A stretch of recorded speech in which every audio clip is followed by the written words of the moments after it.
오늘 복음에 보면 예수님께서 성령에 관한 말씀을 하십니다. 성령. 그러면 그분이 모든 것을 가르쳐 주실 것이다. 모든 것을 가르쳐 주신다는 것은 눈에 보이지 않는 것도 가르쳐 주신다는 것입니다. 즉, 눈에 보이는 것들을 그것답게 있게 하는 눈에 보이지 않는 힘. 봄이 오고 여름이 오면 순리에 맞는 것입니다. 이치에 맞고. 비가 오면 꽃들이 더 풍성하게 피어나는 것이 도리에 맞는 것입니다.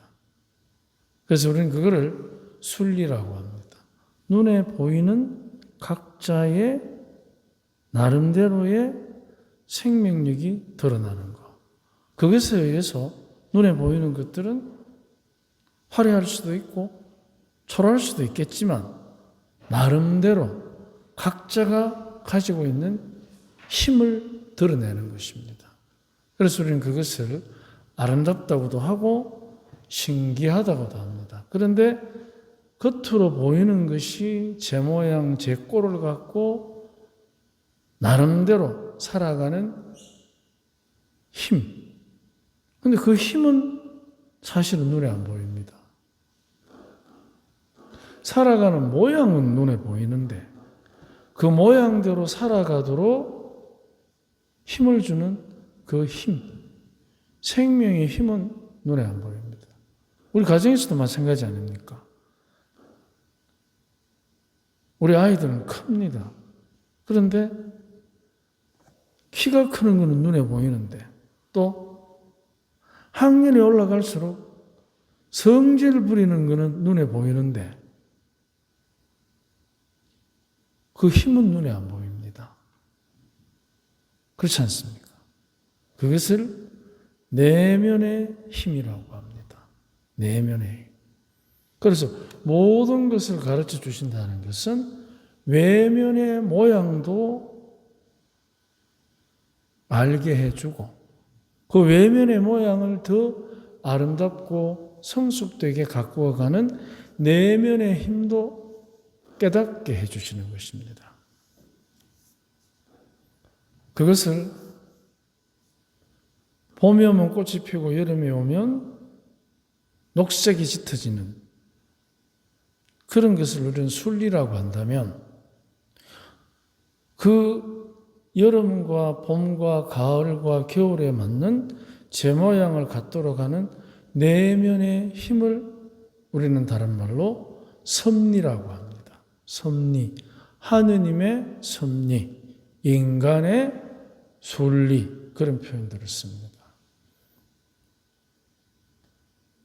성령께서 우리에게 오셨다. 모든 것을 가르쳐 주신다는 것은 바로 겉으로 드러나는 모양을 가능하게 하는 내면의 힘을 깨닫도록 해주신다는 것입니다. 그러면 그 내면의 힘은 무엇과 긴밀히 연결되어 있느냐? 특히 그것이 우리 사람인 경우에 악마와 연결이 되어 있습니다. 악마. 그럼 어떤 사람은 쉽게 얘기합니다. 요즘 악마 이야기하는 사람 잘 있습니까? 신부는 그래 이야기하면 교우들이 별로 안 좋아합니다. 좋아하고 안 좋아하고의 문제가 아니고 이것은 중요한 문제입니다. 그래서 우리가 하느님의 섭리를 깨닫게 되면 반드시 거기에는 악마의 계략, 그것을 우리는 다른 말로 유혹이라고 얘기합니다. 우리는 항상 유혹을 받습니다. 뭐로? 못난 걸로 유혹받겠습니까? 잘난 걸로 유혹받겠습니까? 어느 쪽이겠습니까? 둘 다 받습니다. 잘난 거는 교만하라고. 못난 거는 자책으로, 원망으로. 그래서 우리가 쉽게 자책하는 경우가 있습니다. 그 자책을 우리는 다른 말로 하면 자기 비하입니다. 나는 안 되는구나. 자기 입으로 자기가 안 된다 하면 될 것도 안 됩니다. 그렇지 않습니까? 우리 가정에서 아이들한테 너 그래 하면 안 된다. 그리고 뒤에 이어오는 말이 뭐예요? 너가 아버지 봐라. 왜 그렇게 닮았나? 안 되는 거는 저 아버지 닮고 되는 거는 내 닮고. 근데 우리가 안 된다고 할 때 그 말을 들은 아이가 가장 가까이 있는 대부분의 아이들이 말을 할 때 아빠 소리를 먼저 합니까? 엄마 소리를 먼저 합니까? 왜? 그거부터 가르쳤거든. 아빠부터 가르치는 사람 잘 없어요. 엄마들 잘 생각해봐. 처음에 아가 어버어버 할 때 아빠 해봐 먼저 가나 엄마 해봐 먼저 가나. 내가 누구? 어머. 그 순간 후회돼요. 엄마라고 불렀다고 좋다고 엄마 안 겠는데 가나. 어쨌든 우리가 바로 그 가장 가까이 있는 사람으로부터 안 된다는 소리를 들었을 때 그러면은 되는 것에 관심을 많이 갖겠습니까? 안 되는 것에 집중하겠습니까? 안 돼도 된다 해야 됩니다. 그래야 자기 스스로가 자기를 되는 사람으로 느끼니까. 우리의 자녀들이 나이가 뭐 60이든 뭐 50이든 상관없이 스스로를 안 될 놈으로 느끼면 좋겠습니까? 되는 사람으로 느껴야 되지 않겠습니까? 그렇기 때문에 우리가 악마의 유혹을 받으면 자격지심이 굉장히 많이 생깁니다. 자기 비하. 그래서 자기를 비하하니까 어떻게 됐습니까? 남을 인정해 줍니까? 원망합니까? 자연히 원망합니다. 너가 아버지 봐라. 그지? 그러니까 그 자책과 원망, 이건 유혹입니다. 자기 비하. 그리고 잘 되는 것을 통해서는 이 잘 되니까 더 잘 되도록 계속해서 기술을 부리고 재주를 부리는 거죠. 그러면 어떻게 되겠습니까? 항상 잘 되라는 법이 있습니까? 없지 않습니까? 그러면 뭐가 없어지느냐?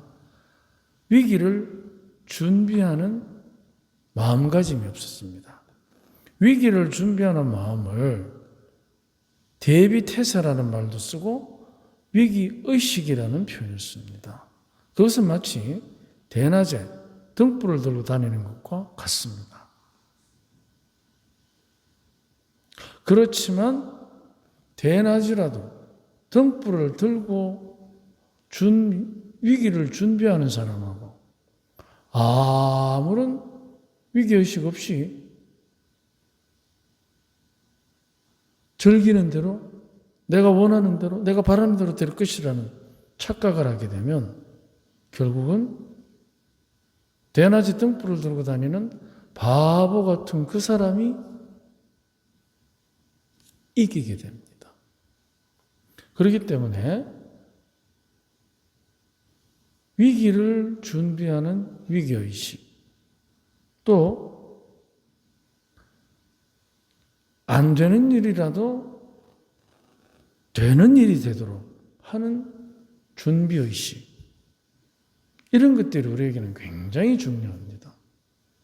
그런데 우리가 성령께서 모든 것을 가르쳐 주신다는 그 첫 번째는 악마와 연결된 것이 바로 유혹입니다. 자기 비하의 유혹과 남을 원망하고 탓하는 유혹, 태무심하게 모든 것이 자기가 원하는 대로 잘 되리라는 착각, 이런 것들이 유혹입니다. 그러면은 악마의 유혹을 깨달아야, 알아야 준비를 합니다. 당하고 난 뒤에는 때나 늦다 그런 뜻이 아니라, 그러면은 유혹에 넘어가서 당하고 나면 당한 대로의 모든 것을 가르쳐 주시는 성령의 이끄심이 또 작용합니다. 그거를 뉘우침이라고 합니다. 시작 미사 시작 때도 말씀드렸지만 뉘우침이 있어야 뭐가 있느냐? 이제 잘못한 것으로 내버려 두는 것이 아니라 그 잘못한 것에서부터 잘하려는 것보다도 긍정적인 면을 찾아서 위기를 기회로 변화시키는 마음의 준비를 할 수 있는 것입니다.